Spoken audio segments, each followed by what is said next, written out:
Greetings and blessings, my beloved friends. How are you doing?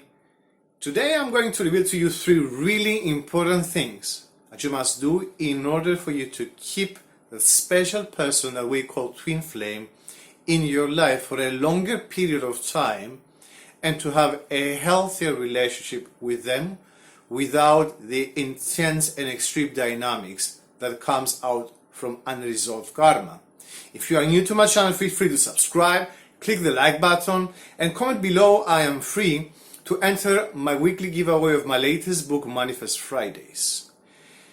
You see, when we meet that special person, we start labeling. We learned nowadays to label people soulmates, karmic, toxic, this and that.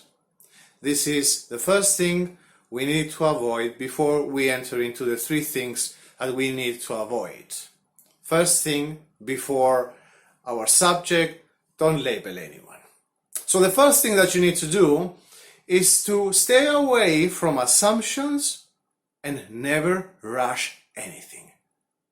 Move yourself away from whatever you learned so far, because your current knowledge and your current system of beliefs contradicts the beauty and the holiness of that relationship. So when we put our current belief system into our judgmental behavior and we look from that perspective, that person, that twin flame, we start making assumptions based on the old programming, and this creates problems.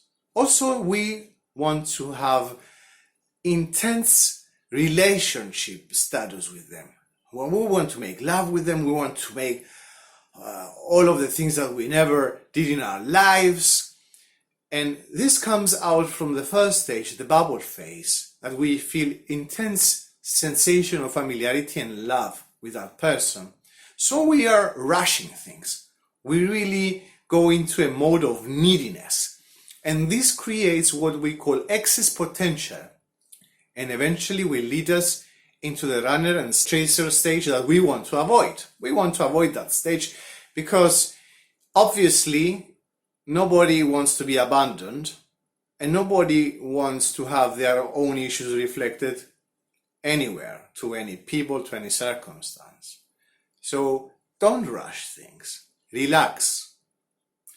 Don't make assumptions. Observe that person.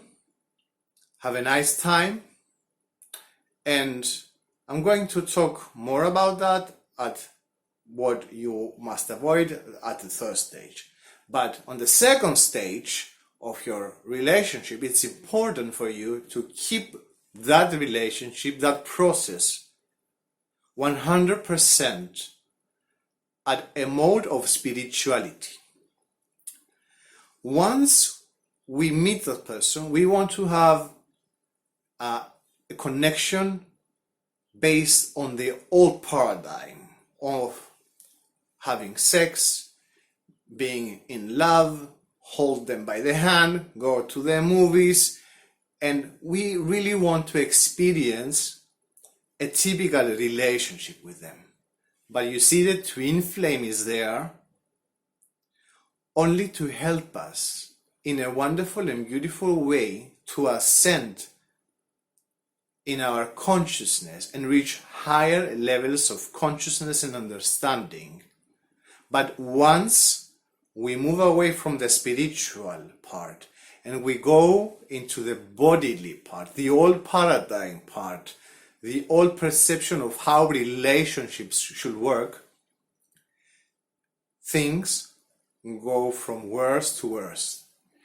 So you need to again relax. And I'm going to go to the third stage of what you actually must do in order to avoid all these crazy things from unfolding, which is listen and take notes. You see, your twin flame is an active channeling machine. They will reflect to you a lot of your issues. They will speak to you through your own higher self, because they are also you. Your twin flame is your own dark side that you avoid to confront, you avoid to take responsibility of your own actions and thoughts, and they reflect a lot of your dark psyche.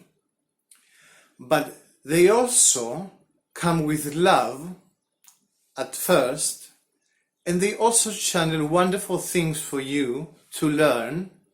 But if you don't, they will immediately turn into the dark side, and they will abandon you. They will do all of these things that you used to do also to other people due to your karma.